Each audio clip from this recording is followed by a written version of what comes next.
Hello everyone, I'm Claire from Susan's family. Today I'll teach you a Rococo embroidered cardigan. This cardigan is divided into the main part and accessories.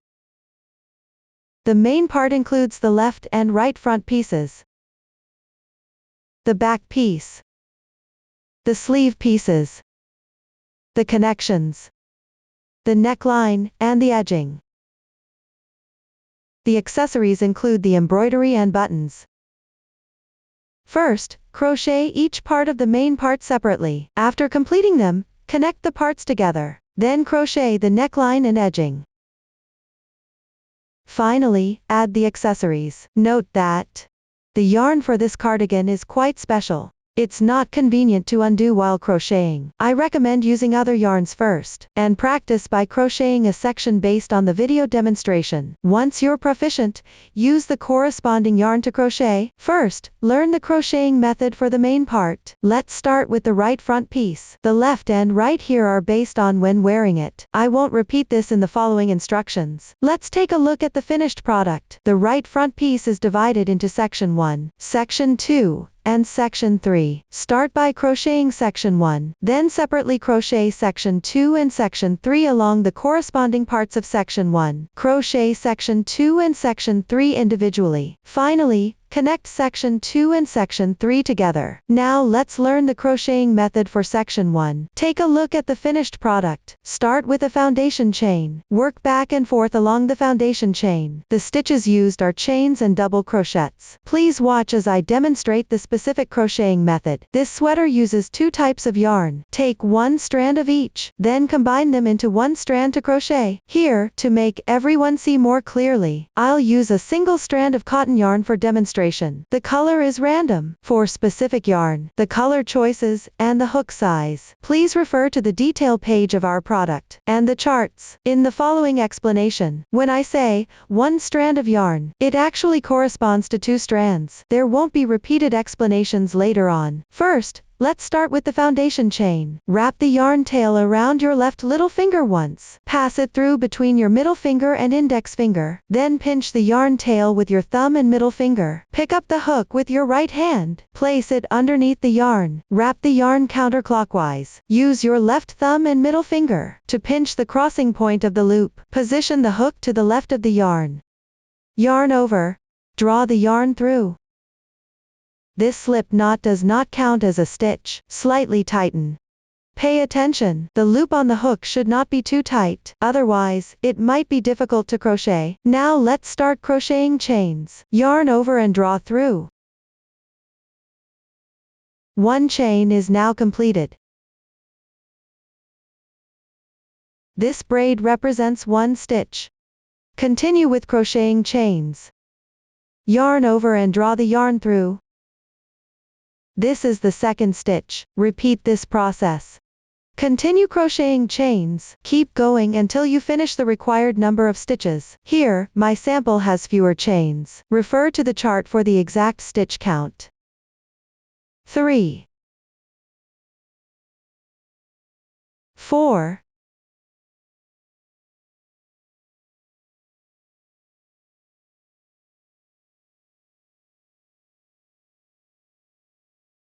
This completes the foundation chain. Next, let's work on the first row. Start with 3 chains. This counts as 1 double crochet. It corresponds to the last chain from the turning chain. Then work a double crochet in the 2nd chain from the hook. That is, the 5th chain from right to left.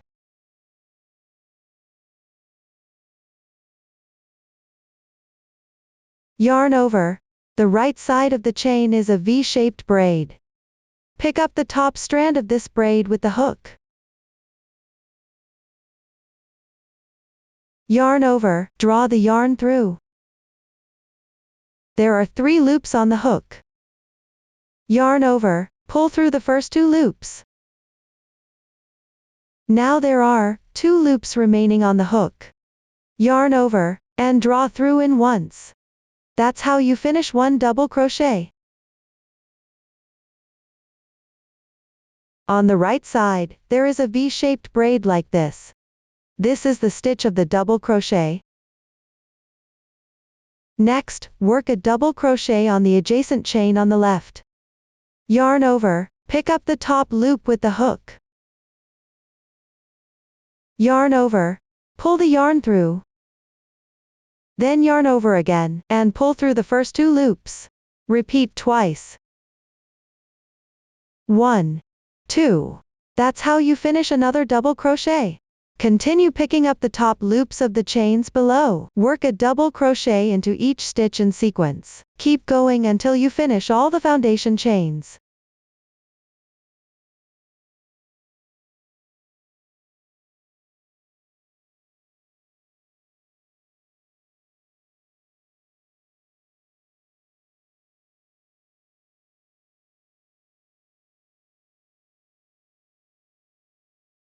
The first row is now complete.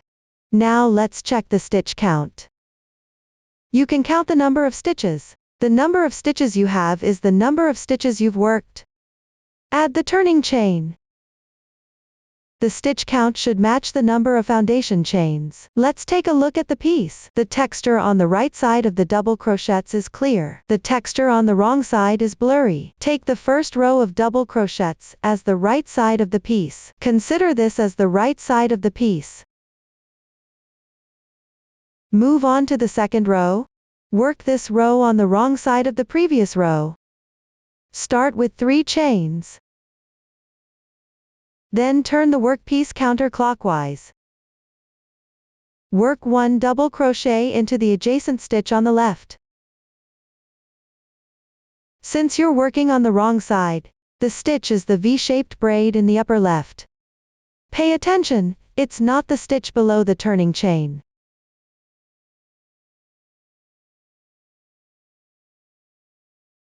Next, pick up the adjacent stitch on the left and work double crochets evenly. Finish this row.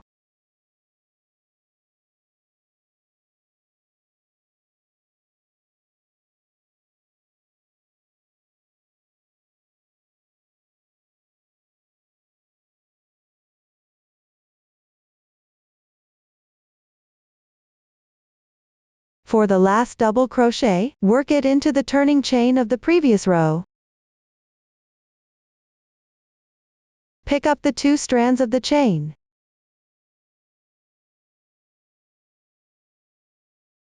Work 1 double crochet. The second row is now complete. The method for the remaining part is identical to the second row. Start with 3 chains. Turn the piece over. On the stitches from the previous row, work 1 double crochet into each stitch. The technique is relatively simple. Everyone can finish them on their own. There's no need to fasten off the yarn after completion. Up to this point, the crocheting method for section 1 has been fully explained. Next, we will crochet section 2. Let's take a look at the finished product. Continuing from the ending position of section 1, work back and forth along part of section 1. The new stitches used here include treble crochet, single crochet, front post treble crochet, and special cluster. Please watch as I demonstrate the specific crocheting method. Let's start with row 1. My sample has fewer rows. For demonstration purposes only, start with 3 chains. Turn the work piece. In practice, pick up from the adjacent stitch on the left and crochet 15 double crochets. My sample has fewer stitches.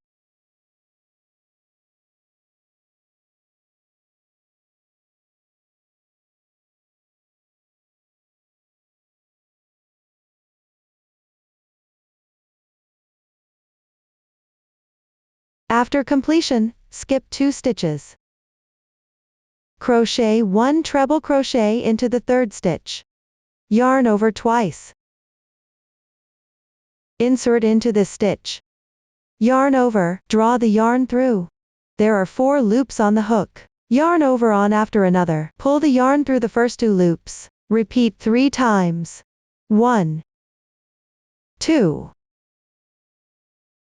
3. 1 treble crochet is completed. Then work 1 double crochet on each of the 2 skipped stitches from before. Work 1 double crochet on each stitch. Pay attention while crocheting. The treble crochet should always stay in front.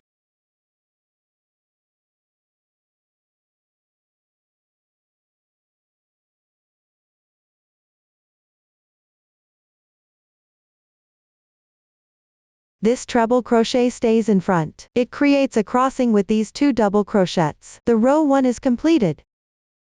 Leave the remaining stitches unworked.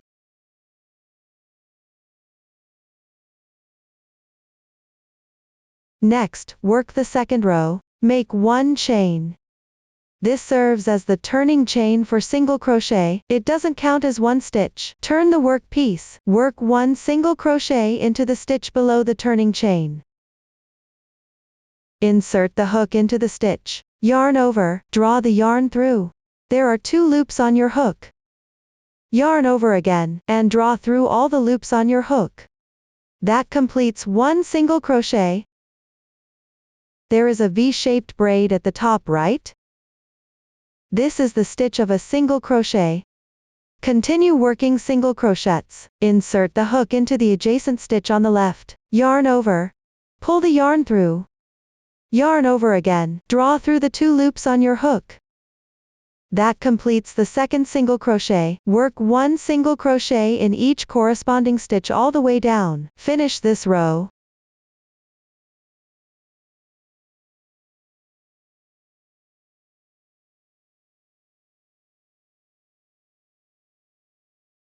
Work the last single crochet into the previous row's turning chain.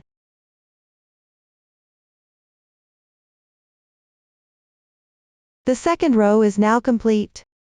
Continue with the third row. Chain 3. Turn your work piece. Start by picking up the adjacent stitch on the left. Work the corresponding number of double crochets evenly.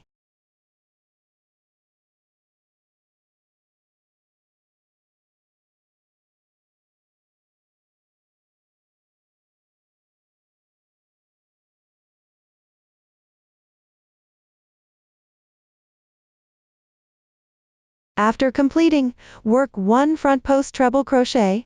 We'll refer to this as the FPTR from now on. Yarn over twice. Locate the treble crochet from the first row on the left. Insert your hook from the right side. Come out on the left. Yarn over. Draw the yarn through. Slightly enlarge the loop. Yarn over and draw through the next 2 loops on the hook. Repeat this 3 times.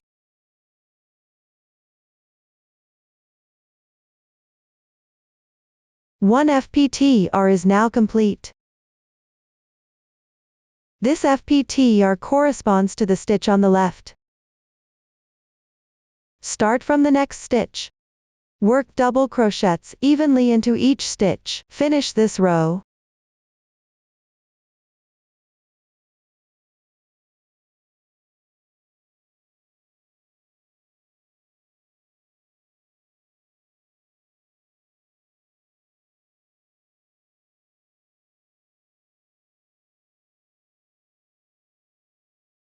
Row 3 is now completed. For row 4, start with 1 chain. Turn the work piece. Work single crochets into each stitch evenly. Finish this row.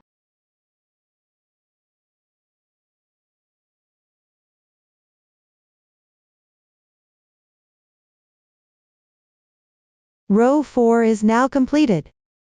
Next, work on row 5. Start with 3 chains. Turn the work piece. Work double crochets corresponding.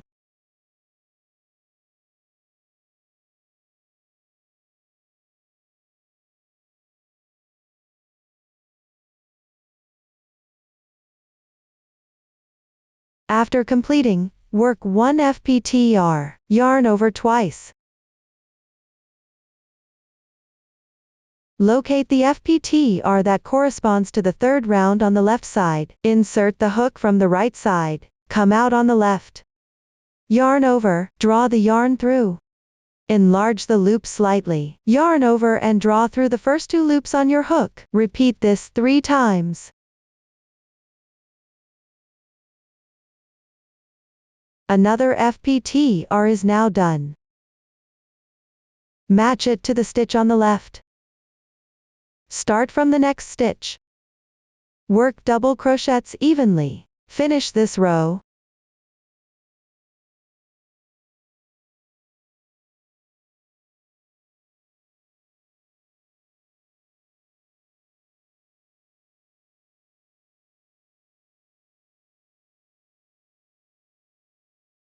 The 5th row is now completed.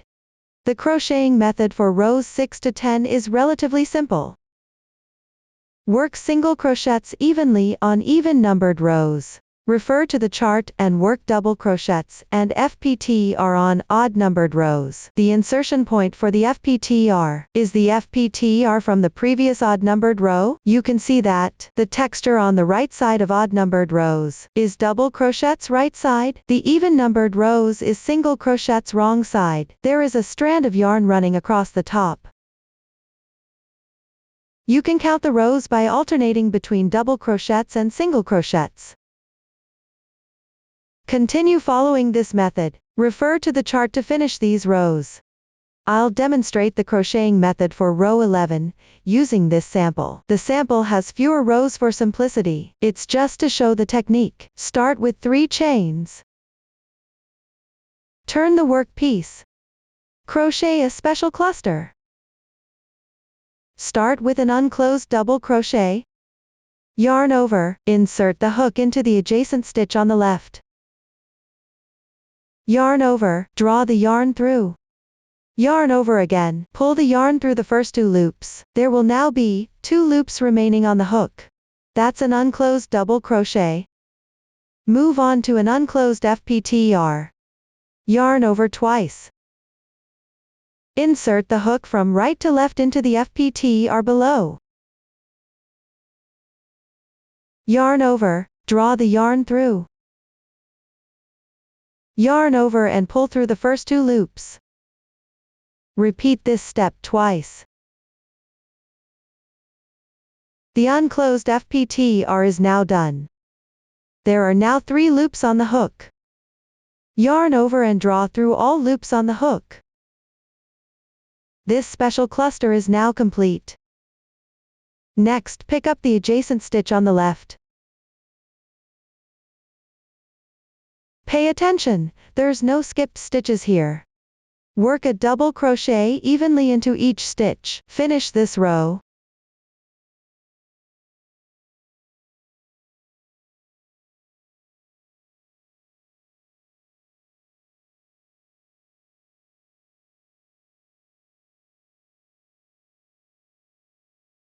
Row 11 is now completed. Work all single crochets for row 12. The method is relatively simple. Everyone can finish this row on their own. Next, work on row 13. Start with 3 chains. Turn the piece. First, make 2 double crochets.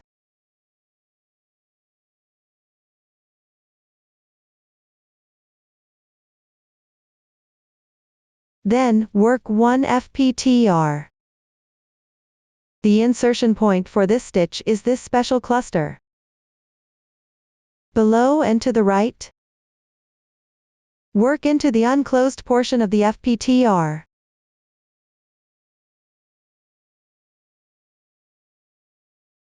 This FPTR corresponds to the left stitch. Skip this stitch. Work double crochets evenly into each stitch. Finish this row.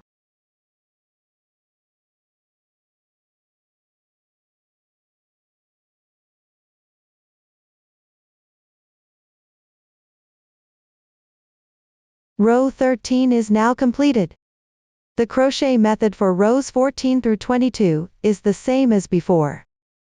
Work single crochets on even numbered rows. On odd-numbered rows, refer to the chart and work double crochets and FPTR. The insertion position for the FPTR remains at the previous odd-numbered rows FPTR. It is just located below and to the right. Everyone can follow the chart to complete them on your own. I will demonstrate the crochet method for row 23 using this sample. Start with 3 chains. Turn the work piece. Work double crochets evenly into each stitch until you reach the last stitch.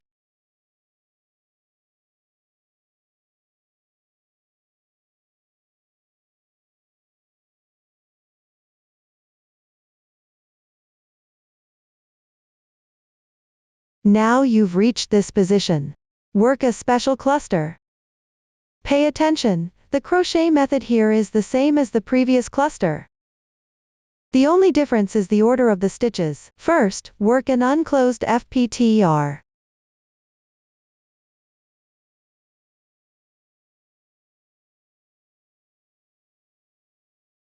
Then, work an unclosed double crochet. Now there are 3 loops on the hook. Yarn over and draw through all loops. This special cluster is now completed. Row 23 is finished. For the remaining part, continue using this method. Work back and forth. Everyone can refer to the chart to crochet until you reach the last 2 rows. While crocheting, if you run out of one skein, pick up the new yarn. Leave about 10 centimeters for both yarn tails. Tie them together with a knot.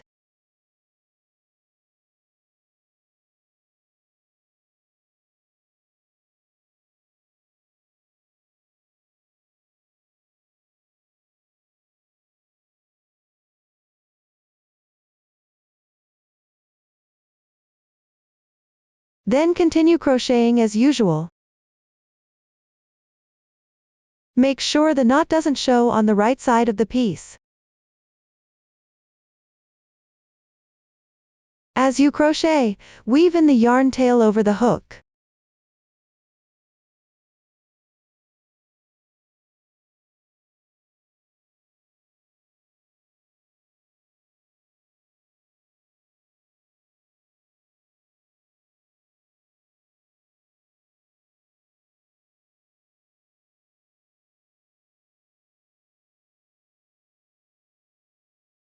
After completing a row, if there's still some yarn tail left, you can cut it directly.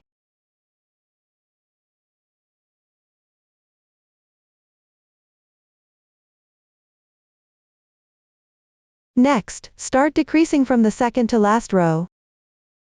I'll demonstrate with this sample. Make 1 chain to start. Turn the work piece. Crochet the corresponding amount of single crochets.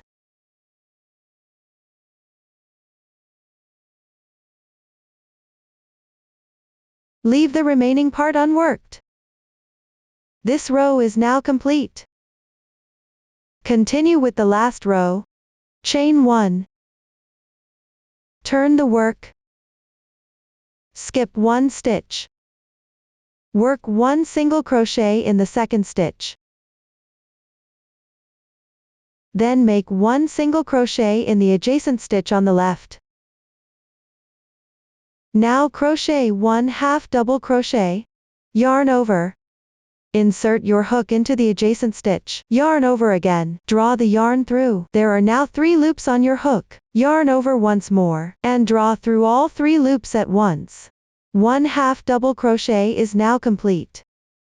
Work another 1/2 double crochet. Yarn over. Insert your hook into the stitch. Yarn over again. Pull the yarn through. Yarn over once more. Pull through all loops on your hook at once.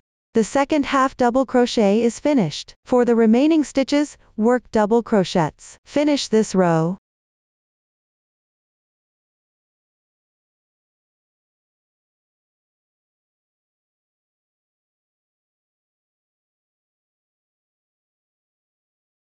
The last row is now complete.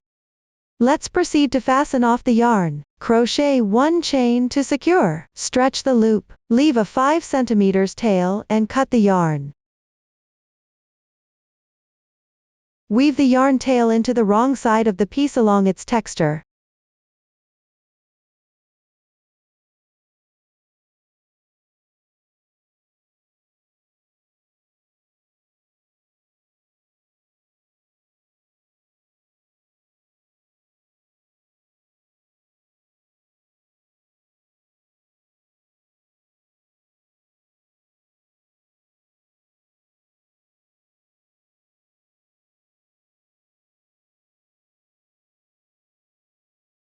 You can weave it in for a few more stitches for added security. Then trim any excess tail. Follow the same method to weave in all remaining yarn tails. The crochet method for section 2 is now complete. Next, we will move on to crocheting section 3. Let's take a look at the finished product. Crochet back and forth in the remaining area of section 1. You will need to decrease stitches to form the neckline during the process. Please watch as I demonstrate the specific crochet method. First, join the yarn and work row 1. Make sure the right side of the piece is facing you. This is the side where the FPTR create raised bumps. Locate the insertion point for the treble crochet in the first row of section 2. Skip 1 stitch. Join the yarn in the second stitch from the left. Take out the yarn tail, tie a loose knot.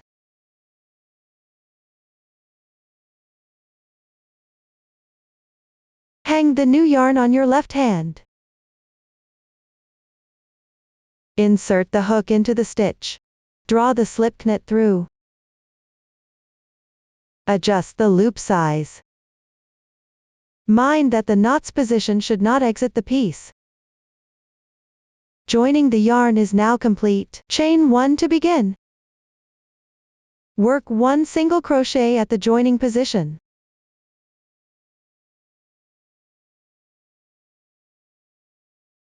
Then skip 2 stitches.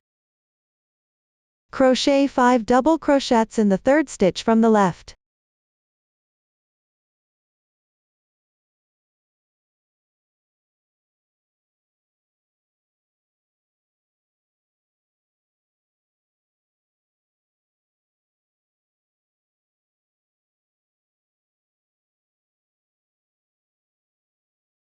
After completing, skip another 2 stitches. Crochet 1 single crochet in the third stitch. Take a look at the piece. Treat these 5 double crochets as one fan stitch. This row consists of skipping 2 stitches. Alternate crocheting single crochets and fan stitches. I'll demonstrate it one more time. Skip 2 stitches. Crochet 1 fan stitch.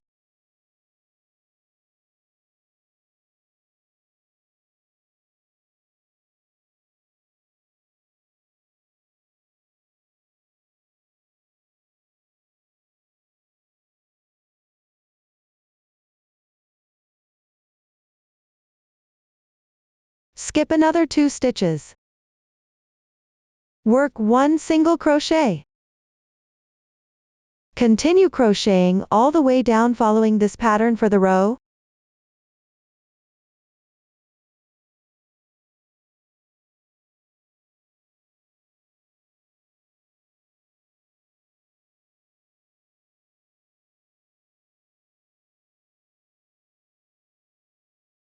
Finally, work 1 single crochet in the turning chain of section 1. The first row is now completed. Next, we will crochet the second row. Start with 3 chains. Turn the work piece. Crochet 2 chains for transition. Work 1 single crochet in the middle double crochet of the fan stitch.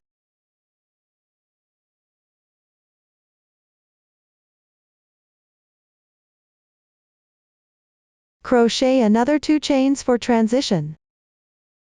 Work 1 double crochet in the single crochet. Continue with 2 chains for transition. Work 1 single crochet and 2 chains in the middle double crochet of the fan stitch. Then, work 1 double crochet in the single crochet. Take a look at the piece. Crochet single crochets on the fan stitch. Work a double crochet on the single crochet. Crochet 2 chains as a transition between each stitch. Continue all the way down following this pattern to complete the row.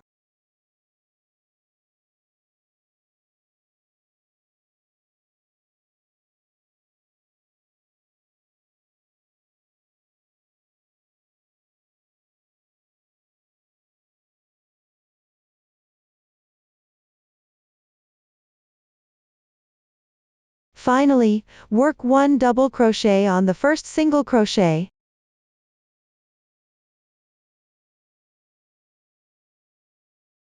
The second row is completed. Continue with the third row. Make 1 chain to start. Turn the piece. Work 1 single crochet in the double crochet below the turning chain. Then, work 1 fan stitch on the left single crochet.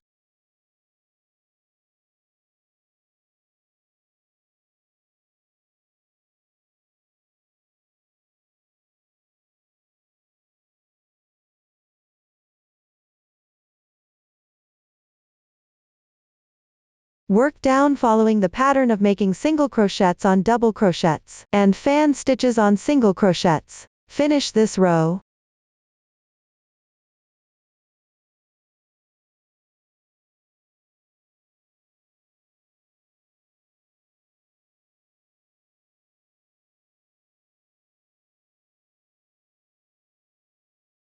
Complete the last fan stitch. Work 1 single crochet on the turning chain, which is the third chain position from bottom to top.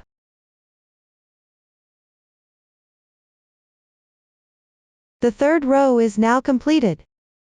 Take a look at the piece. Consider rows 2 and 3 as 1 crochet repeat. This corresponds to 1 row of fan stitches. Repeat crocheting these 2 rows all the way down until you finish row 57. You can count the number of fan stitches to determine the row count. The method is pretty simple. Everyone can complete them on their own. Starting from row 58, begin decreasing stitches. I'll demonstrate using this sample. First, follow the pattern to crochet chains.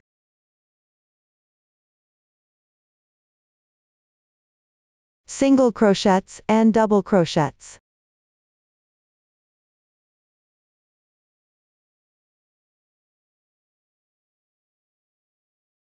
Until just before the last fan stitch.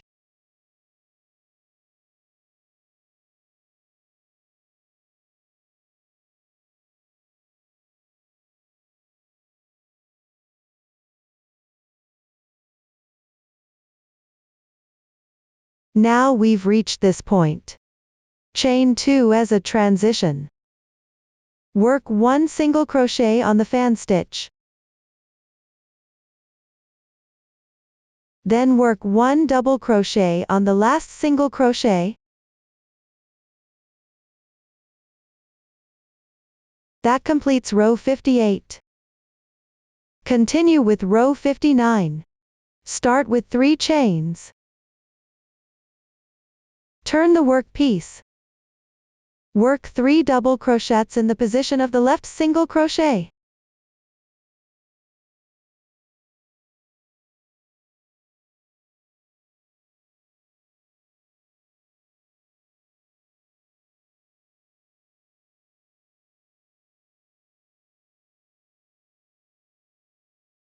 Consider these stitches as half of a fan stitch.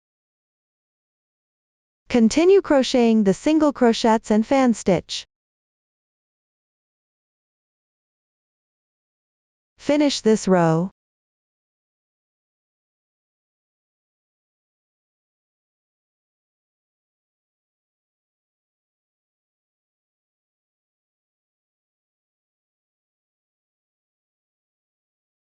Row 59 is now complete. Start row 60 by crocheting chains, single crochets and double crochets.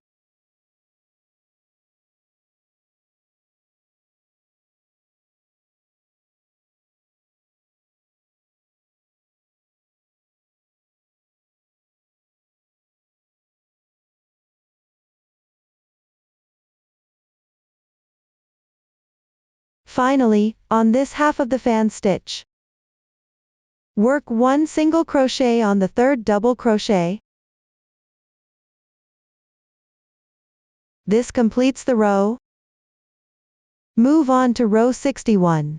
Start with 3 chains. Turn the work piece. Crochet 3 double crochets in the position of the single crochet below.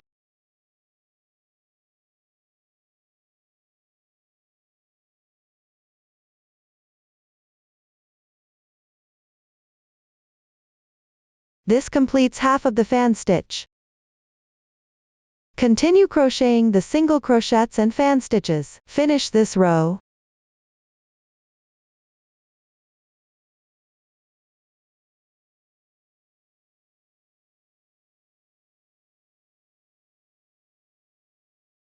Row 61 is now complete. The crochet method for row 62 is identical to row 60. Everyone can refer to the chart and finish them on your own. Take a look at the piece. Consider these 2 rows as one crochet sequence. Repeat crocheting these 2 rows until you reach the last 2 rows. Stop before the final 2 rows. The method is relatively simple. Everyone can refer to the chart and finish it on your own. I'll demonstrate the last 2 rows using this sample. Start with the second to last row. Make 3 turning chains. Turn the work piece. Crochet half of a fan stitch in this single crochet position.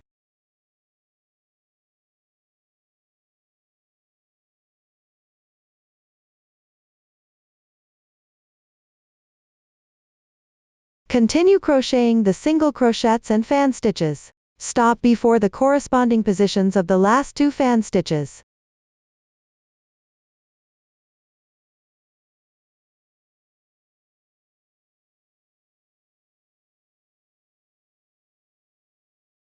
Now we've reached this point.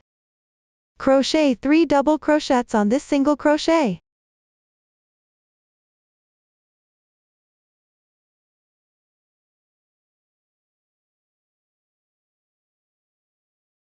Chain 2 for transition.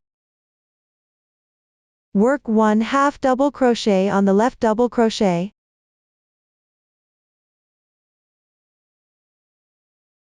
Chain 2 again for transition.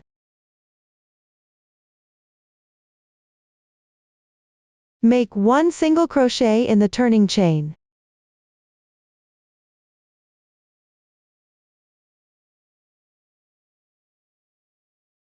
The second to last row is now completed. Move on to the final row. Start with 2 chains. Turn the work piece. Make 1 single crochet in the left chain space.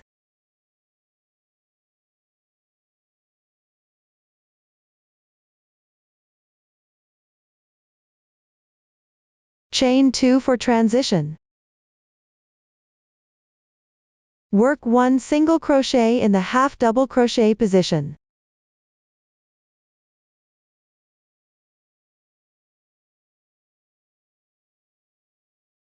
Chain 2 again for transition. Make 1 single crochet on the first stitch on the left. Chain 2 for transition. Work 1 double crochet on the left single crochet. Continue downward, making a transition every 2 chains. Crochet single crochets on the fan stitch. Work a double crochet on the single crochet. Finish this row.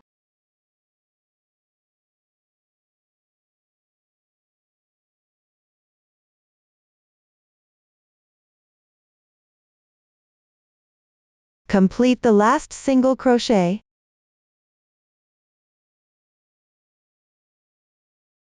Chain 1 to secure.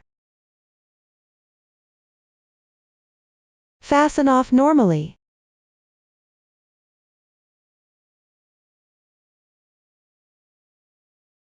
Weave in the yarn tails. Section 3 is now completed. Next, connect section 2 and section 3. Let's take a look at the finished product. Crochet back and forth on the adjacent edges of section 2 and section 3. Connect these two edges. Please watch as I demonstrate the exact crocheting method. First, let's secure the connecting position. Cut a piece of yarn about 10 centimeters long. Make sure the right side of the piece is facing you. Locate the single crochet before the decrease on the right side of section 3. In my sample, there are fewer rows for simplicity. I'm just demonstrating the technique. Secure this single crochet to the last double crochet of section 2, on the left side of section 2.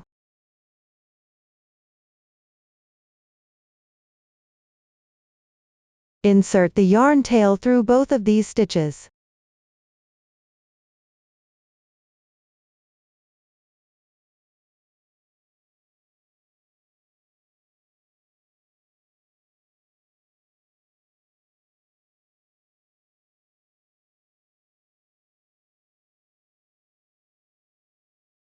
Be mindful not to twist the piece.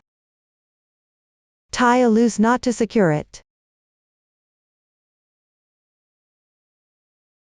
Then match up the two edges of the piece.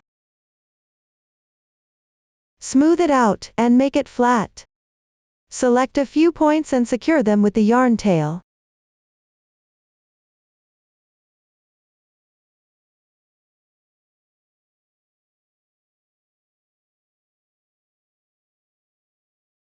This will keep the connecting position in place. Now let's start connecting. Turn the piece so that the wrong side is facing you. Locate the last row of section 1. The stitch left between section 2 and section 3 is where we'll start. Join the yarn at this stitch.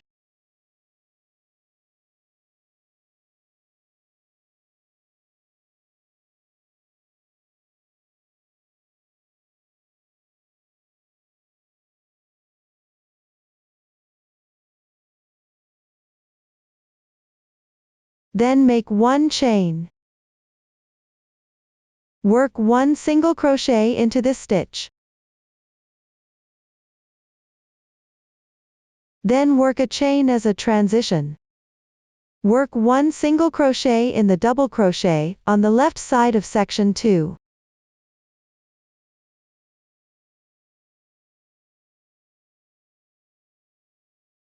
Chain 1 as a transition again, in the corresponding double crochet position on the right side of section 3.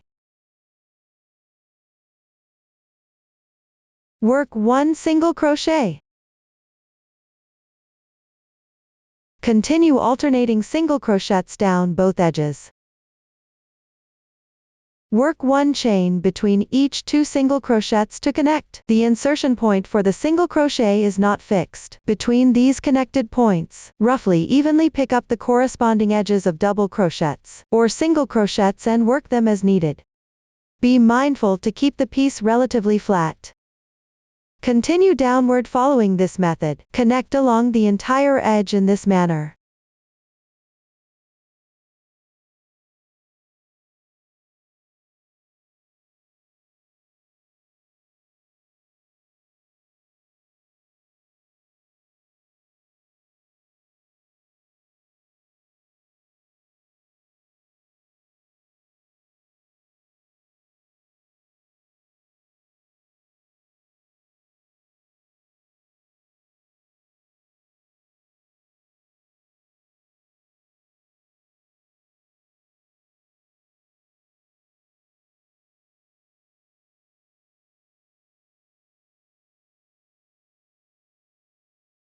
Finally, at the end where the yarn tail is secured on the side with double crochets and single crochets, work one single crochet in each. Crochet one chain in the middle to secure. Fasten off the yarn normally.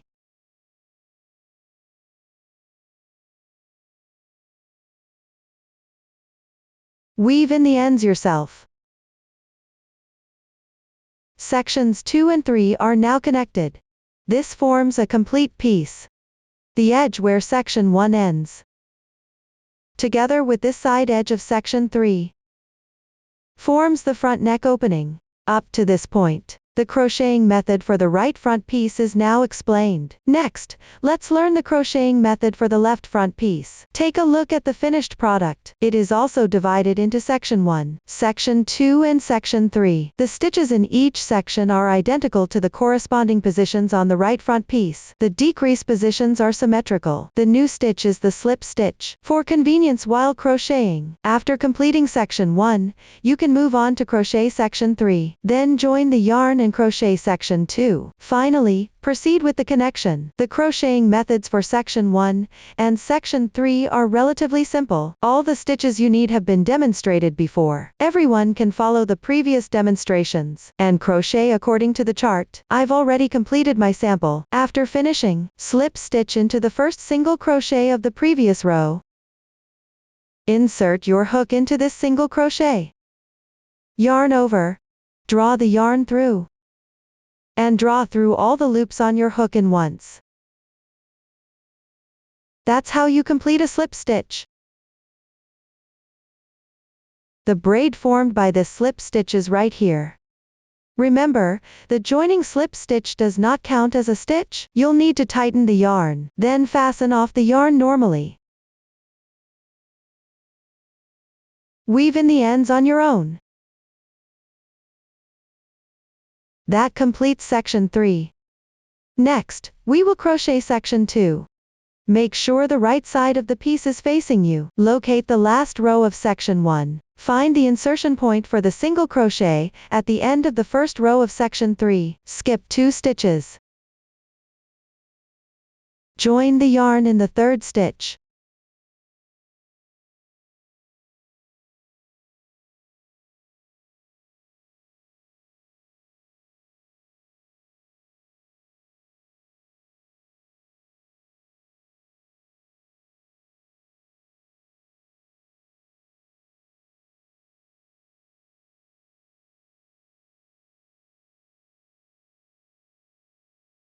Start with 3 chains. Then pick up the adjacent stitch on the left and work 1 double crochet.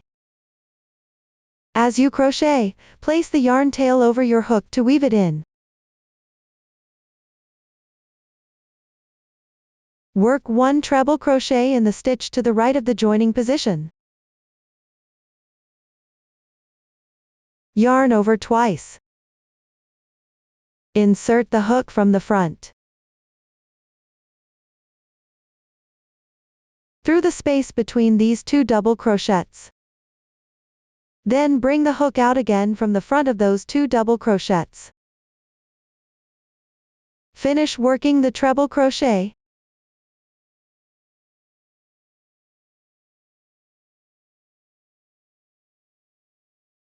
This makes the treble crochet come forward.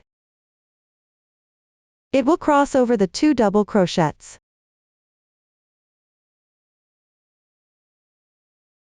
Continue picking up adjacent stitches on the left and work double crochets. Work all the way down to complete the row.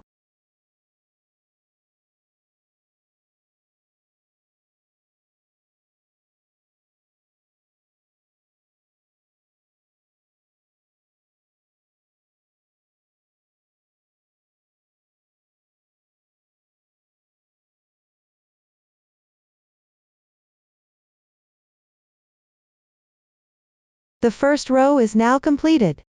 The crocheting method for section 2 is identical to the section 2 on the right front piece. The direction of the FPTR is just symmetrical. In practice, pay attention. For rows 23 and 47, start with 2 chains. Just refer to the chart and crochet the FPTR. After completing row 63, you can fasten off the yarn normally. Then join the yarn at the corresponding position to work the remaining 2 rows. Everyone can finish crocheting the remaining part of section 2 on your own, and connect it to section 3. The method is relatively simple, so I won't demonstrate it. Up to this point, the left front piece has now been fully explained. Next, we will crochet the back piece. The back piece is crocheted from the bottom upward. It is also divided into section 1, section 2, and section 3. For section 1, start with a foundation chain. then work double crochets back and forth. The stitch pattern for section 2 is identical to section 3 of the front piece. However, you only need to crochet up to the corresponding position of section 1. There's no need to leave extra stitches. After completing section 2, don't cut the yarn. Everyone can refer to the previous demonstrations on your own. Refer to the chart and crochet them accordingly. Section 3 is divided into 2 parts, left and right. Start by crocheting the right part, then join the yarn, and crochet the left part symmetrically. The stitches on the sides and in the middle of section 3 form the neck opening. The new stitch you will need is DC2 tog. I'll demonstrate the specific crocheting method using a sample. Let's start with the first row of the right part of section 3. Continue crocheting from the ending position of section 2. Make 1 chain. Turn the work piece. Crochet 1 single crochet into the stitch below. Then crochet the corresponding number of fan stitches and single crochets. My sample has fewer stitches.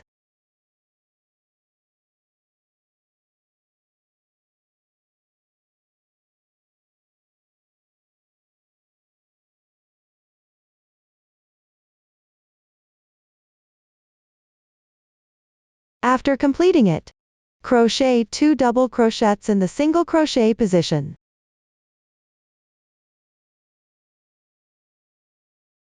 Then make 1 DC2 tog. First, work 1 unclosed double crochet in this single crochet. Then, work 1 unclosed double crochet on the left double crochet. Now there are 3 loops on the hook. Yarn over and draw through all loops. This completes the DC2 tog. Next, the right part of section 3 is identical to the last 3 rows of section 3 on the left front piece. For the left part, join yarn at the corresponding position of section 2.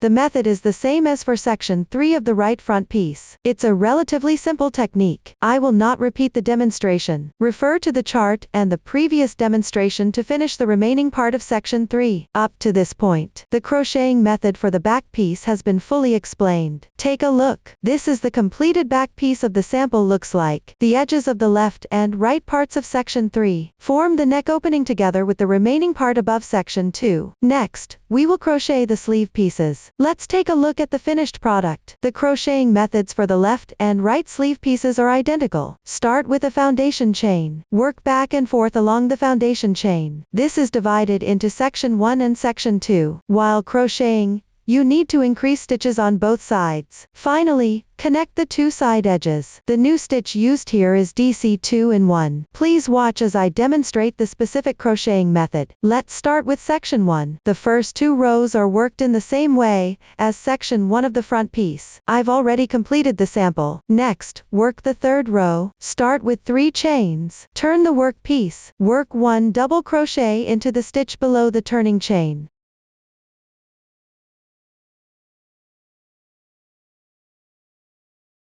Combine this turning chain and the double crochet. Treat them as a special DC2 in 1. Then, in the adjacent stitch on the left, work double crochets evenly. Continue until you reach just before the last turning chain.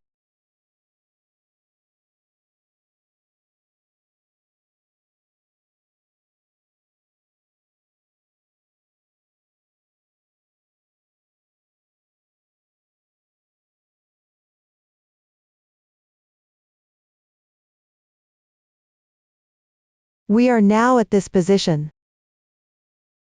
Work 1 DC2 in 1 on this turning chain. That means working 2 double crochets in this position. 1 stitch. 2 stitches. The DC2 in 1 is completed. Row 3 is now finished. Continue with row 4. Start with 3 chains. Turn the work piece. Work 1 double crochet into the stitch below the turning chain. Another special DC2 in 1 is now completed. Then, work 1 double crochet for each stitch. Continue until you reach the turning chain.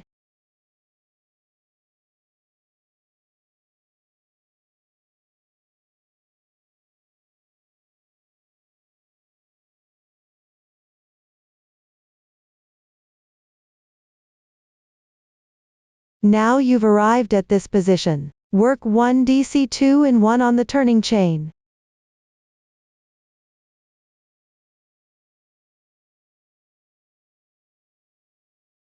Row 4 is now finished. Section 1 is now complete. The crochet method for section 2 is simpler. Let's take a look at the finished product. Crochet back and forth along section 1. While crocheting, increase stitches on both sides. All the stitches you need have been demonstrated before. Everyone, refer to the chart, follow the previous demonstrations and finish them on your own. I will not repeat the demonstration. Next, connect both sides of the sleeve. I'll demonstrate the joining method with this small sample. Place the wrong side of the sleeve facing you. The starting point should be facing down. Fold the sleeve backward neatly. Align the sides. Cut a few segments of yarn about 10 centimeters long. First, secure the last row's corresponding stitches and the turning chain.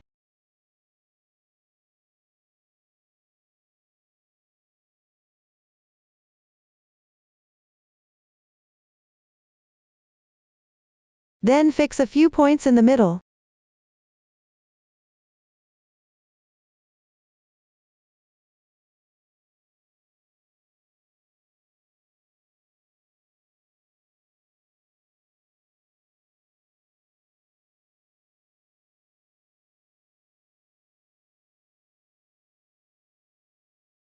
Next, secure the placement of the sleeve. With the wrong side facing you. The starting point should be facing down. Begin with the chain on the right side.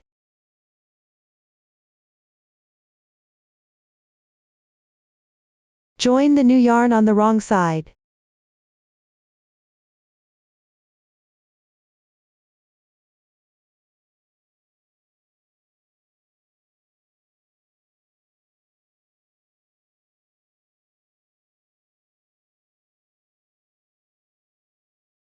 Crochet 1 single crochet at this position.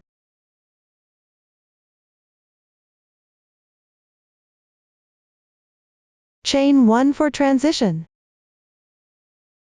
Work 1 single crochet in the left chain position.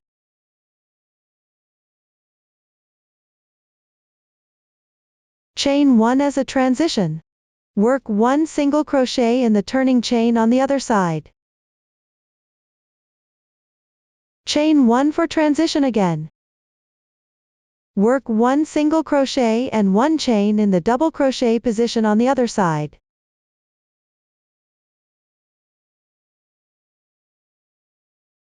Then work 1 single crochet and 1 chain in the corresponding double crochet position. Continue following this method, alternate crocheting single crochets along the two sides of the sleeve. Work 1 chain to connect between each single crochet.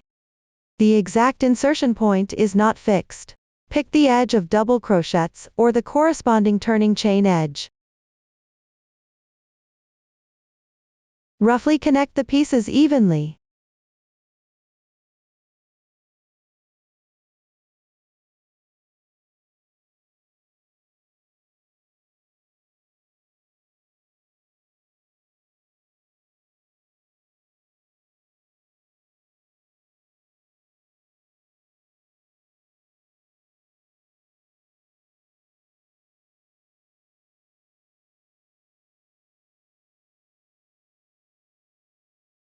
Work 1 single crochet on each side of the last row of stitches. Work 1 chain in the middle to connect.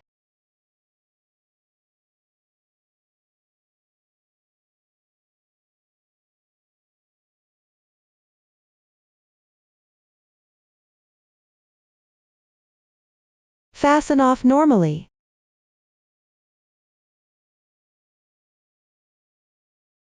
Weave in the ends yourself. Turn the piece to the right side. This way, the sleeve is completed and connected. Work the other sleeve in the same way. Up to this point, the method of making the sleeve is explained. Next, we will connect all the crocheted parts. Let's take a look at the finished product. Start by connecting the corresponding shoulders of the front and back pieces. Then on both sides of the cardigan, connect the front and back pieces with the sleeves from bottom to top. Please watch as I demonstrate the specific joining method. First, let's connect the shoulder position between the right front piece and the right side of the back piece. Place the right front piece and the back piece with their right sides facing each other.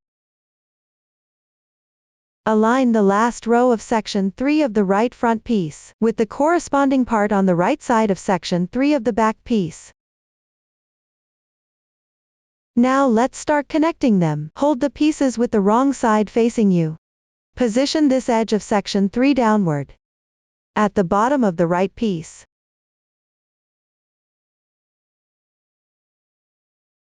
Join the yarn to this stitch.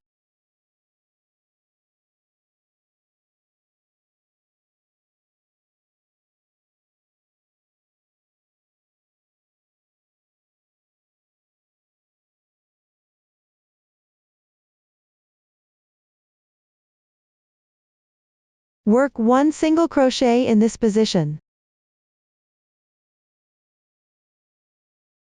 Then work a chain as a transition. Work one single crochet and one chain on the lowest stitch of the other piece. Follow the same connecting method used for the previous piece. Alternate working single crochets in the chain positions of the two pieces on the left and right sides.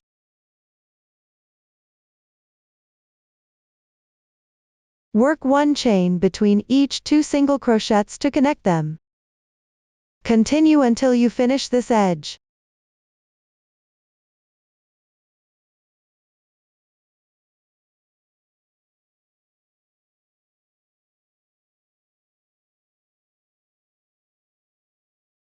Finally, work a single crochet in the last stitch.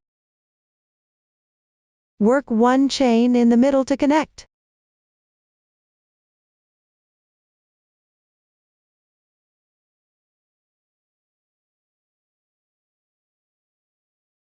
Fasten off the yarn normally.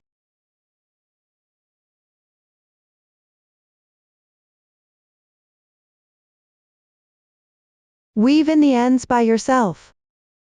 This side of the shoulder is now connected. Everyone can connect the left front piece and the left side of the back piece using the same method. The method is relatively simple, I won't demonstrate it further. After completing the shoulder connection, the next step is to connect the side seams and sleeves. First, let's secure the connecting positions. Prepare a few segments of yarn tails about 10 centimeters long. Align the back piece and the right front piece with their wrong sides facing each other. Match the starting point of section 1. Align the side edge of section 3 of the right front piece with this side of the back piece. Locate the corresponding rows between section 3 of the front piece and section 2 of the back piece. Find the double crochet in row 40. Secure the stitch with a yarn tail. Then choose a few points on the side to fix. Next, take out the sleeve. Make sure the right side of the sleeve faces out. Identify the connection point of the last row of the sleeve. Secure it to the connection point of the front and back pieces. Then find the middle position of the last row of the sleeve. Secure it to the connection point of the front and back shoulder pieces. For the remaining areas, you can select a few points each. Align these with the remaining part of the side edge of the front and back pieces. Choose a few points to secure. This way, the side of the cardigan and the sleeve are fixed. My sample is now fully secured.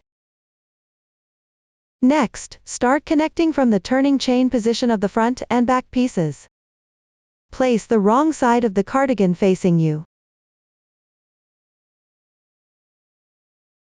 Position the sleeves between the front and back pieces.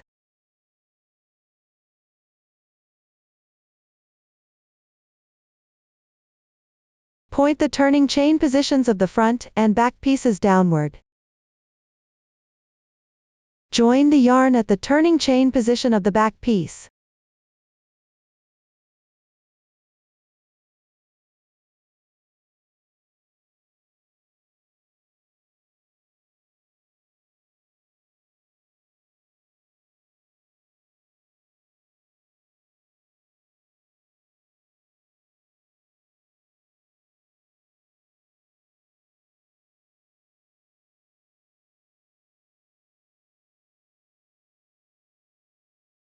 Work 1 single crochet.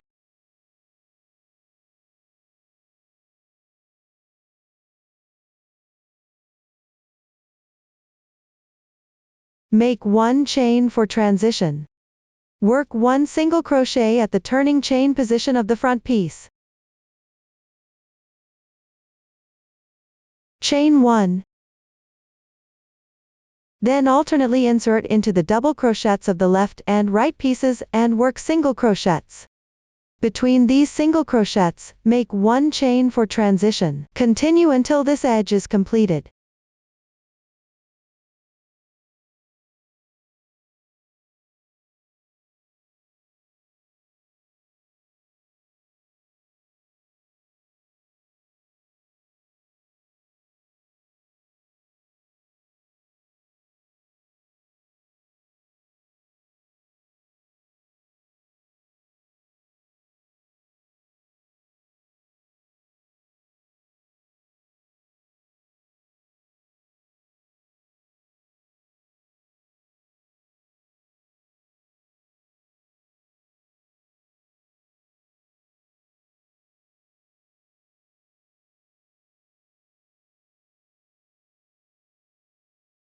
Once done, proceed using the same method. Connect the last row of the sleeve to the remaining side edges of the front and back pieces. The exact insertion points are not fixed. Keep the piece flat. Join evenly. After completing this round,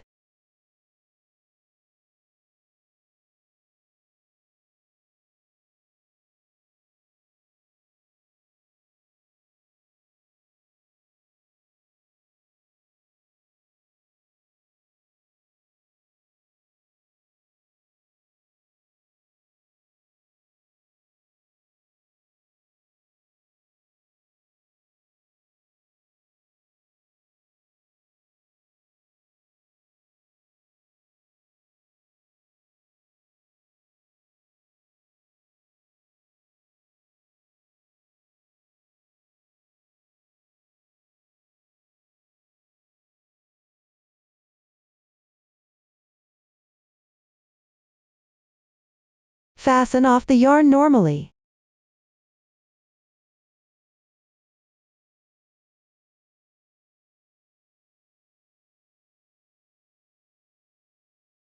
Thread the yarn tail into a sewing needle.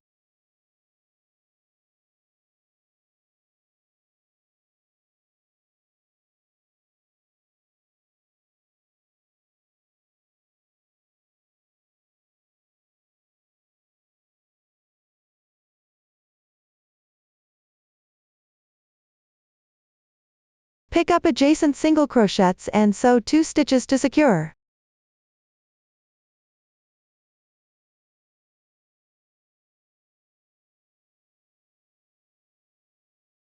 Tie a double knot.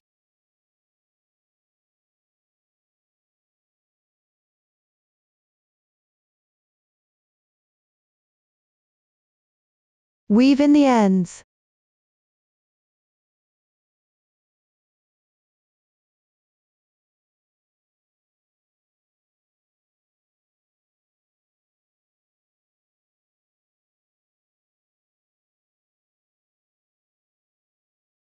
This completes the connection of the side and the sleeve.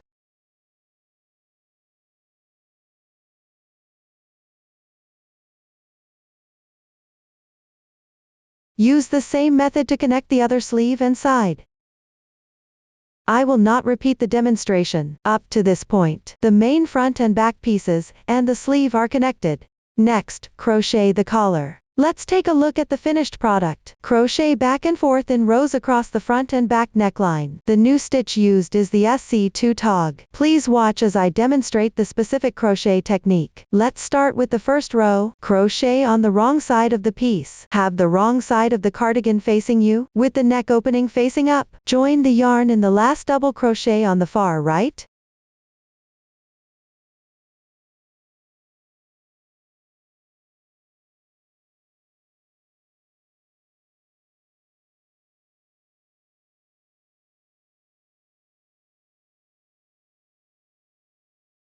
Make 1 chain. Crochet 1 single crochet into this stitch. Then work single crochets, corresponding to each stitch in sequence.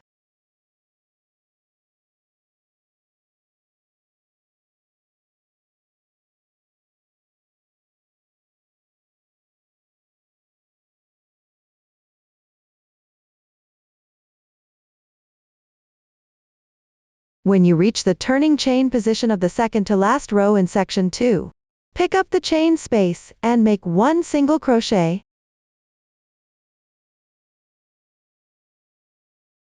Continue picking up and crocheting single crochets in the adjacent stitches on the left.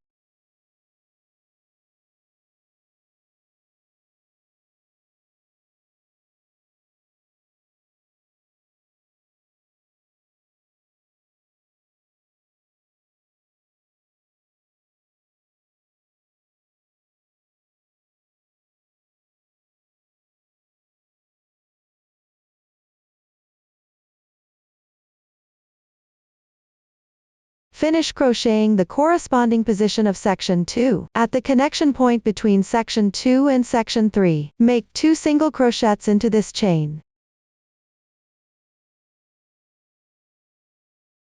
Now you're at the edge of section 3. Skip the single crochet position.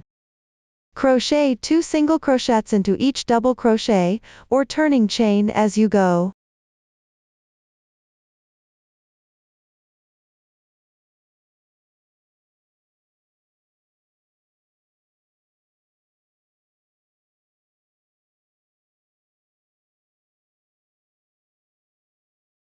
Once done, make 2 single crochets into the chain where the shoulder is connected. Then continue picking up and crocheting single crochets along the edge of the back piece in section 3. Similarly, skip the single crochet edge. Crochet 2 single crochets into each double crochet, or turning chain as you go.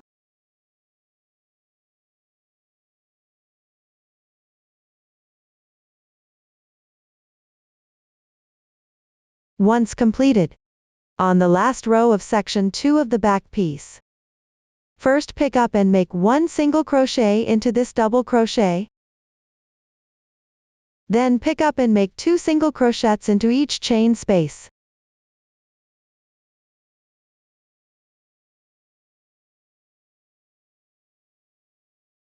Continue downward following this method. Refer to the chart, and finish this row.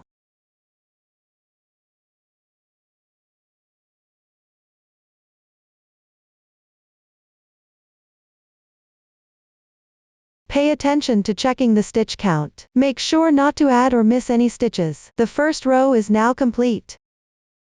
Move on to the second row. Start with 3 chains. Turn the piece.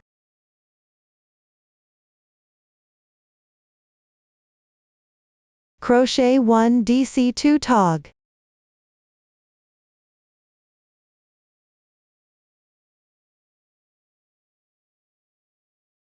Then work double crochets evenly until you reach the last 3 stitches.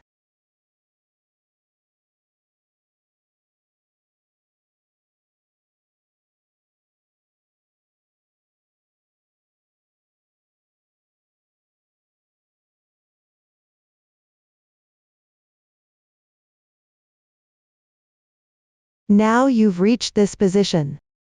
Work 1 DC2 tog.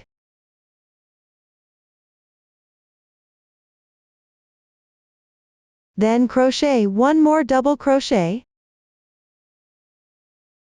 The second row is now complete. For the third row, work single crochet evenly.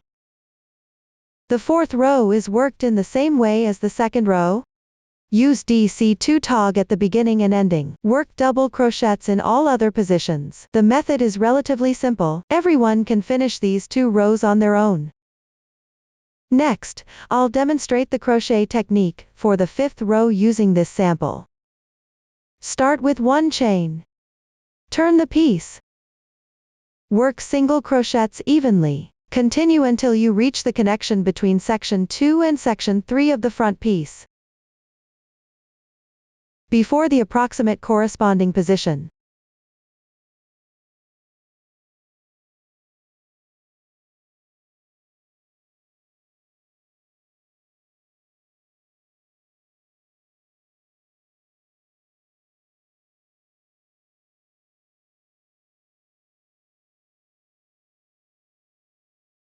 You've now reached this spot.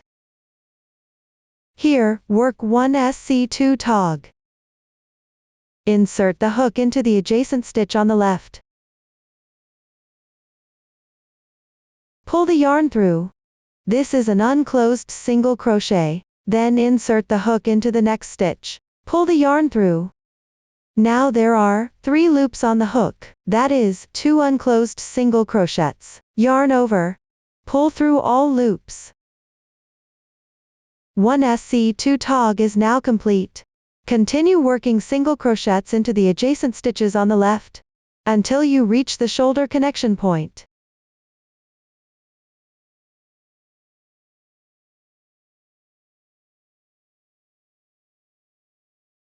Before the corresponding position.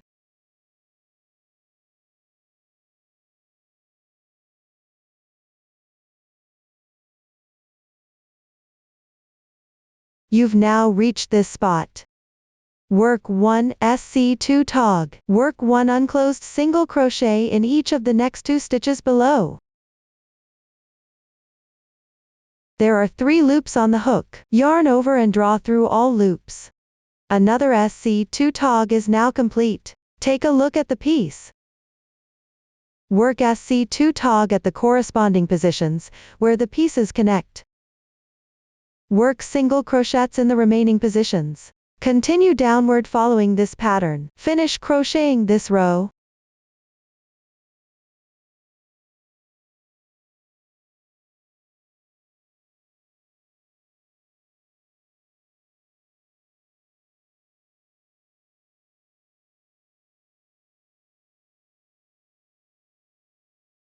The 5th row is complete.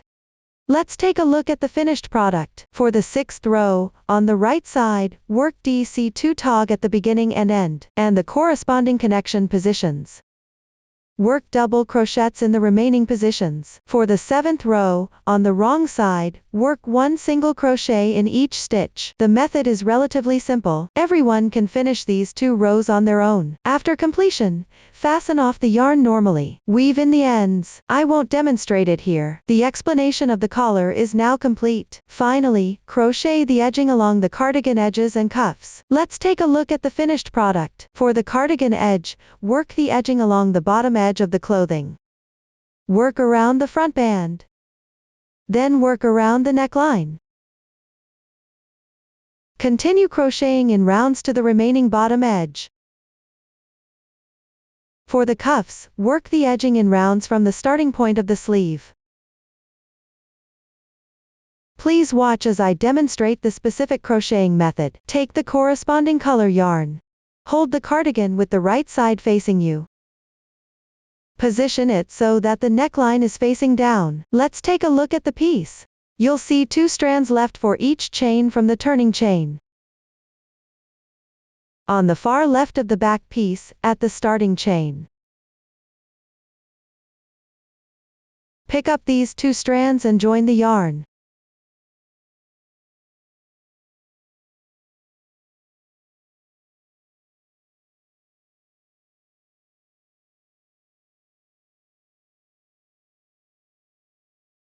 Make 1 chain. Work 1 single crochet in this position.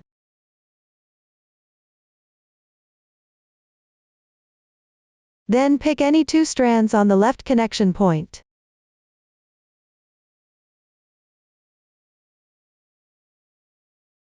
Work 1 single crochet. Then pick up the remaining 2 strands from the left chain. Work 1 single crochet in each stitch. As you go, place the yarn tails above the hook and weave them in. Finish crocheting this edge.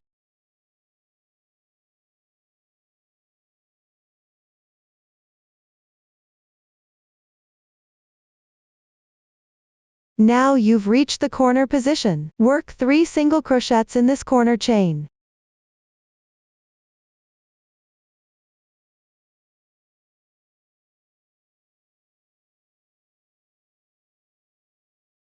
You're now on the side edge of section 1 of the front piece. Work 2 single crochets for every double crochet edge. Complete the corresponding area of section 1.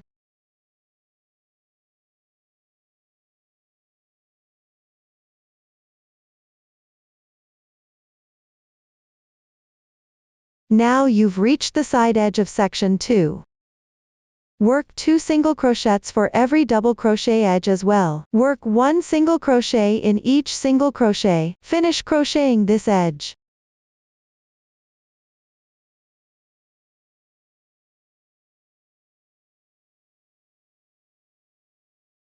Now you've reached the corner position at the neckline.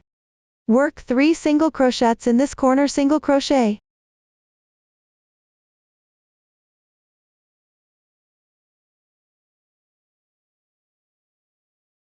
Then pick up the stitches along the neckline. Work 1 single crochet in each stitch. Take a look at the piece. At the chain and stitch positions. Work 1 single crochet in each stitch. Work 1 single crochet at the piece connection point. On the side of the piece. Work 2 single crochets for every double crochet edge. Work 1 single crochet for every single crochet edge. At the corner positions with chains and single crochets. Work 3 single crochets. Continue downward following this pattern. Finish crocheting this round.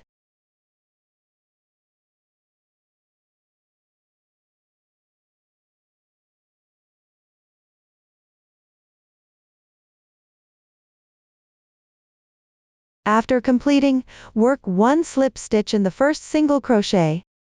Insert the hook into the stitch. Draw the yarn through. Pull through all loops on the hook once. Slip stitch completed. The joining slip stitch does not count as a stitch. You need to tighten it. The first round is now complete. Move on to crochet round 2. Start with 3 chains. This counts as 1 double crochet. Correspond to the stitch below. Chain 2 for transition. Skip 2 stitches. Work 1 double crochet into the third stitch.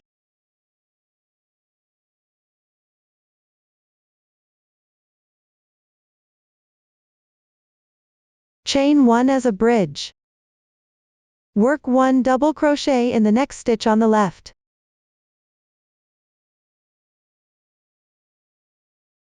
Take a look at the piece. Consider these 2 chains and 2 double crochets as one group. The crochet pattern here is skip 2 stitches, then work 1 group. I'll demonstrate another group. Chain 2 for transition. Skip 2 stitches. Work 1 double crochet and chain 1.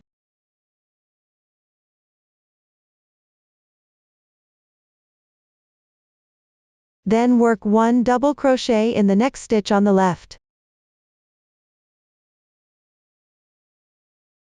Another group is now complete. Continue working down this edge following the same pattern until you reach the corner. Stop right before the corner position.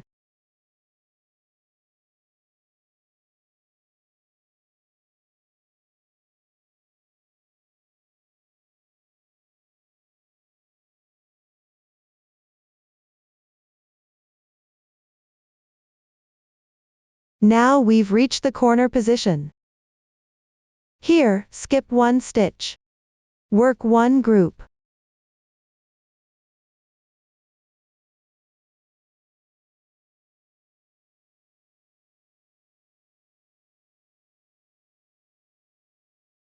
The corner is now complete. Continue crocheting by skipping 2 stitches and working one group.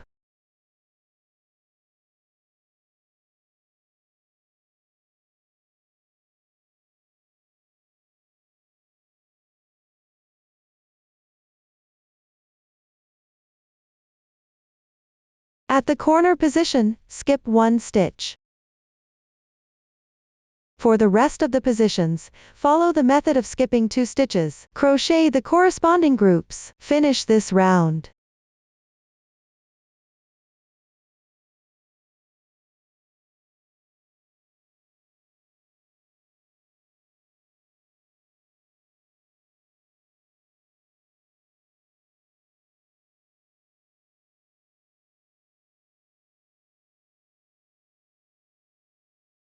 When there are only 2 groups left, adjust the number of skipped stitches between groups as needed.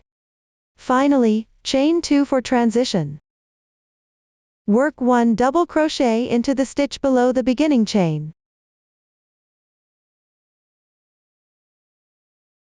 And work 1 chain. Join with a slip stitch into the beginning chain.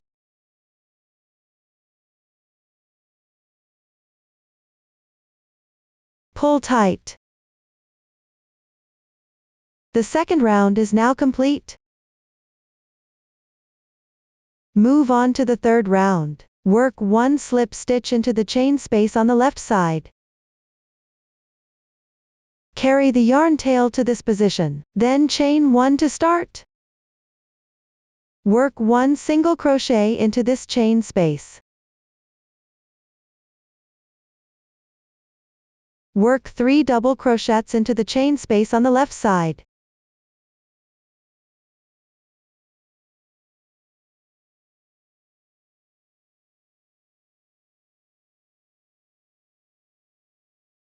Then continue by working 1 single crochet into 2 chain spaces.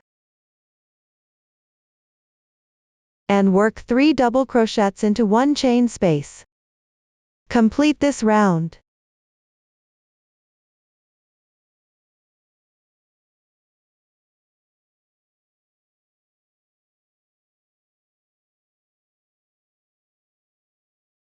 Join with a slip stitch into the first single crochet.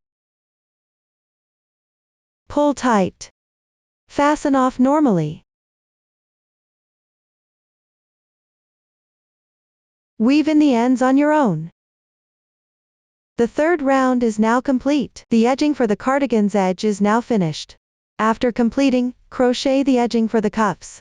Let's take a look at the finished product. On the side where the starting chain of the cuff is located, join the yarn at the connecting position. Crochet in rounds. The crocheting method is the same as for the cardigan's edge. Pay attention to the first round, working 2 single crochets into the chain space where the piece connects. Everyone can refer to the chart and the previous demonstration on your own. Finish crocheting them. Up to this point, the method for crocheting the edging has been fully explained. The crocheting of the main part has also been covered. After completing the main part, the next step is to add accessories. This includes embroidery and buttons. Let's start by adding the embroidery. Take a look at the finished product. It includes flowers, branches, and knots. There are about 7 small flowers embroidered evenly around the collar. Between every 2 flowers, there is a branch bending downward. Note that the branches are centered around the middle flower. They are distributed symmetrically in opposite directions. The right and left front bands are symmetrical. They are divided into staggered triangular sections by FPTR. In the triangular section, where the pointed shape faces the sleeve, a large flower is embroidered in each area. In the other 3 sections, there are 2 symmetrically bent branches and 3 knots embroidered respectively. The remaining positions on the bottom edge are evenly embroidered with 11 small flowers. There is a branch between each pair of small flowers. Similarly, the flower in the middle of the back piece serves as the center. They are distributed symmetrically in opposite directions. The bending direction of adjacent branches on each side is different. There are 3 small flowers embroidered evenly on each cuff position.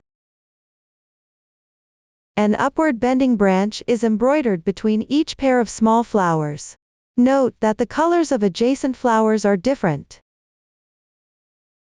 There is a knot in the center of each small flower. There are 3 knots in the center of each large flower. Let me demonstrate the specific embroidery methods for these 3 shapes. First, we'll start by embroidering the flowers. Cut 2 strands of contrasting color yarn about 1 meter long. Insert them into the sewing needle. I'll continue to demonstrate with a single strand of cotton yarn here. The colors are chosen randomly. Pay attention. Don't cut more than 1 meter of yarn at a time. Longer lengths can make embroidery inconvenient. Shorter lengths will require frequent joining of yarn. Use the chrysanthemum leaf stitch method. Embroider a large flower in this position. First, on the corresponding position of the flower center. Sew 2 stitches on the wrong side of the piece to secure it.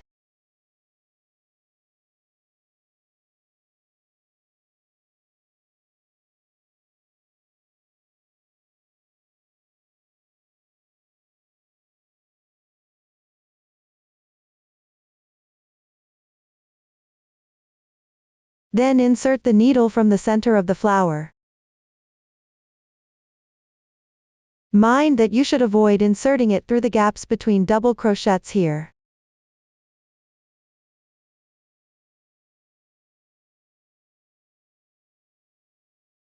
Bring the needle back to the center of the flower. Stitch out slightly away from the center. Pay attention to the distance from this stitch out point to the center of the flower. That will be the length of the petal. Press the yarn under the needle like this. Pull the yarn through.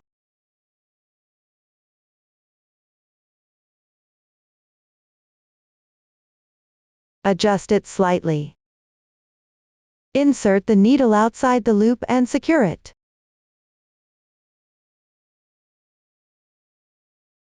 Like this. 1 petal is embroidered. Continue below using this method, and embroider 7 more petals around the center of the flower as evenly as possible.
After completing it, tie a double knot on the wrong side of the piece.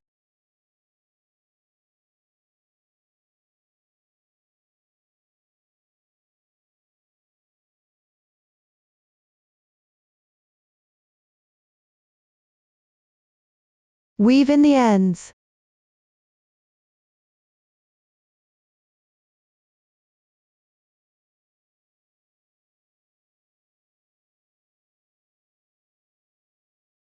One large flower is now embroidered. The method for embroidering small flowers is the same as for large flowers. The only difference is the number of petals. They are shorter in length. Let me demonstrate it again. Start by sewing a few stitches on the wrong side, at the corresponding position of the flower center to secure it.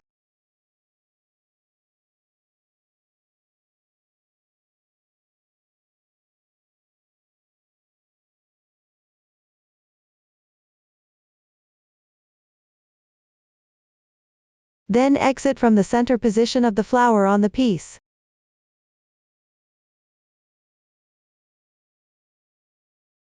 Use the chrysanthemum leaf stitch method. Embroider 6 petals as evenly as possible.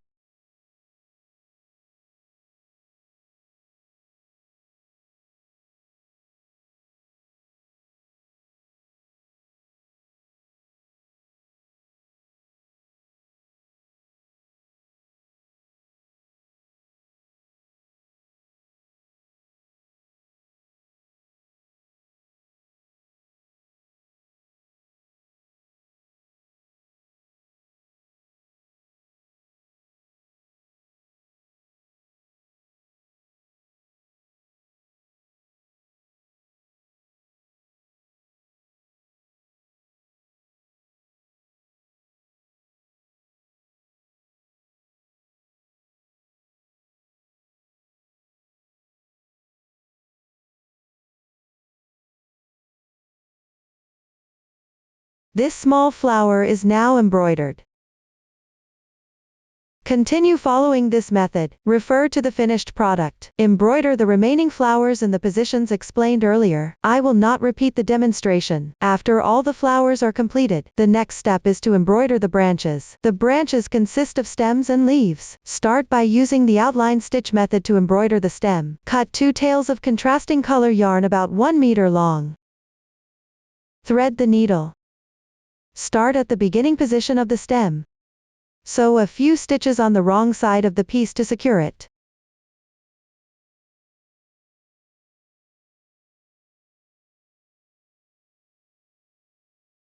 Then insert the needle from the bottom of the stem on the right side.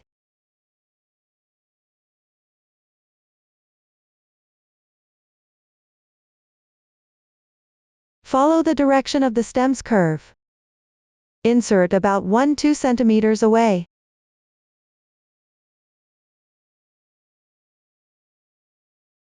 Bring the needle back out halfway or so.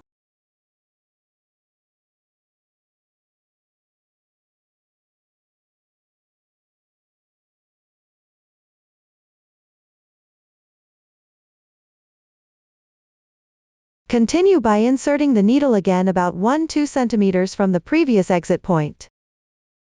Exit halfway or so back toward the last stitch. That is, bring the needle out from the same insertion point. Follow this method. Finish embroidering the stem.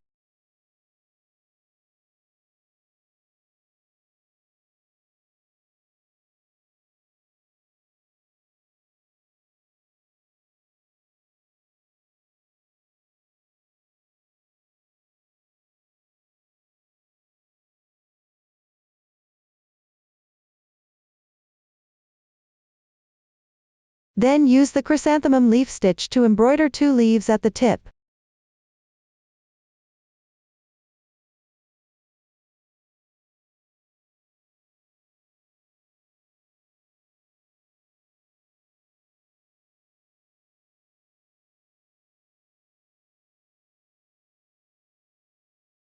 Pay attention to the direction of these 2 leaves, should be identical.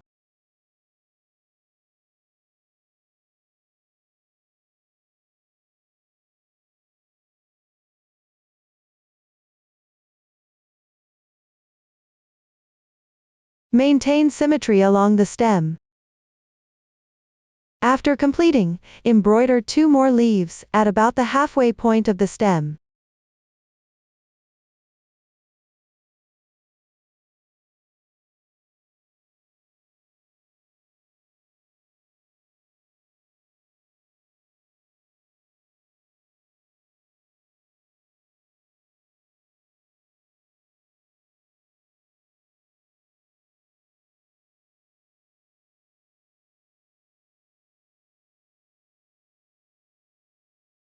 Once done, tie a double knot on the wrong side of the piece.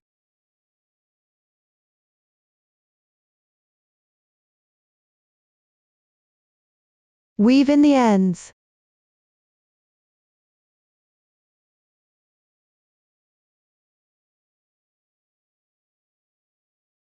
This completes one branch. Moving forward, everyone can follow this method. Refer to the finished product. Embroider the remaining branches on your own in the positions explained earlier. Next, embroider knots at the center of the flower. Start by embroidering 3 knots in the center of this large flower. Thread the 2 corresponding yarn tails through the sewing needle. Here, I'm using random color combinations. First, sew a few stitches on the wrong side of the piece in the corresponding position of the flower to secure it.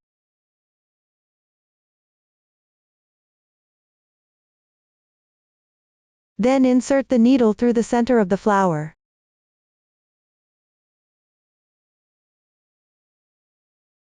Gently tighten. Next, wrap the yarn around the sewing needle 4 times.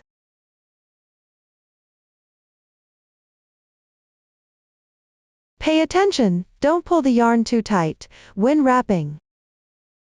It will be easier to embroider if it's a little loose. Then, use your left hand to hold the yarn tail in place. Insert the sewing needle vertically through the adjacent loop.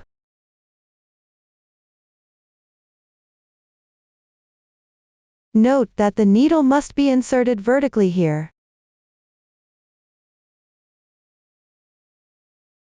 At this point, use your left hand's index finger and middle finger. Gently support the previous loops on the wrong side of the piece. Slightly tighten.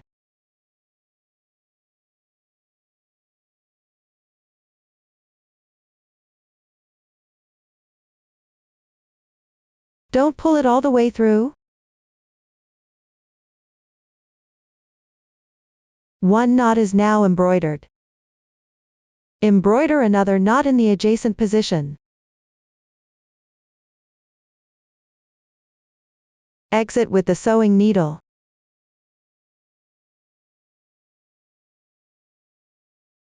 Wrap the yarn around the needle 4 times.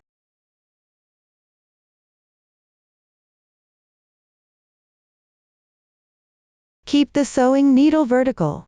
Insert it into the adjacent position. Use your left hand to gently support the loops from underneath.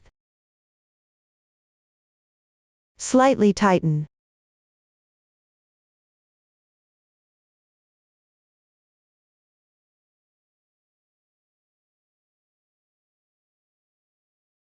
Another knot is now embroidered. Follow these steps. Embroider another knot in the adjacent position.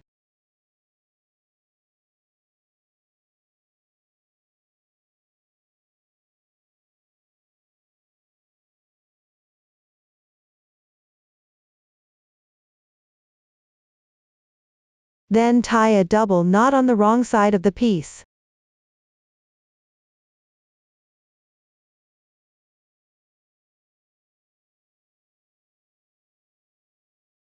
Weave in the ends.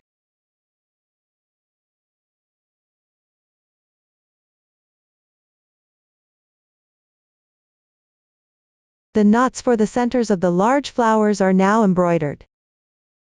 Continue following this method. Embroider 3 knots in the center of each large flower. Embroider 1 knot in the center of each small flower, at the band position, for every triangular area with branches. Embroider 3 evenly spaced knots along the curve of any branch. The technique is relatively simple. You can finish embroidering them on your own. I will not repeat the demonstration. Up to this point, the embroidery making method has been fully explained. After completing the embroidery, the next step is to sew on the buttons. In reality, sew 5 buttons onto the button band of the right front piece. The first button should be sewn onto the neckline. At the DC2 tog in the second to last round. The last button should be sewn onto the second section of the right front piece. On the 8th row from the bottom upwards. At the 3rd single crochet from the right to the left. Sew the other 3 buttons on the same vertical line between these 2 buttons. The specific positions are not fixed. Just make sure the distance between each button is roughly the same. I'll demonstrate the method for sewing the buttons using this small sample. Cut a segment of the corresponding yarn and thread it into the needle. First, sew twice on the wrong side of the piece, at the corresponding position to secure it.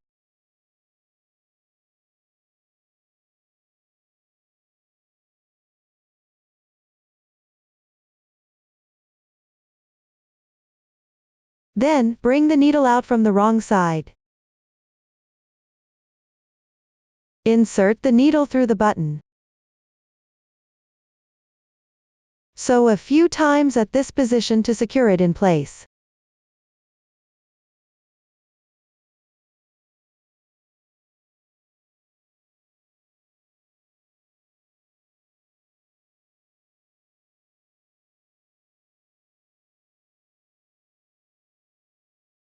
Once completed, tie a double knot on the wrong side of the piece.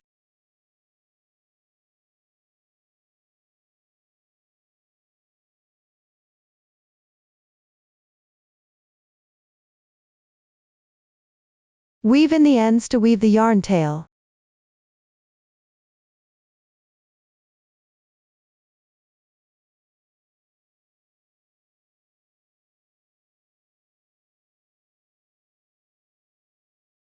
That's it, one button is now sewn on. Next, follow the same method, and the positions explained earlier, to sew the remaining buttons onto the piece. Up to this point, the crocheting method for this cardigan has now been fully explained. If you have any questions during the process, don't hesitate to reach us via our website, Susan's Family, supporting your handwork experience, sharing the joy of life. Thank you all for watching. See you in the next episode.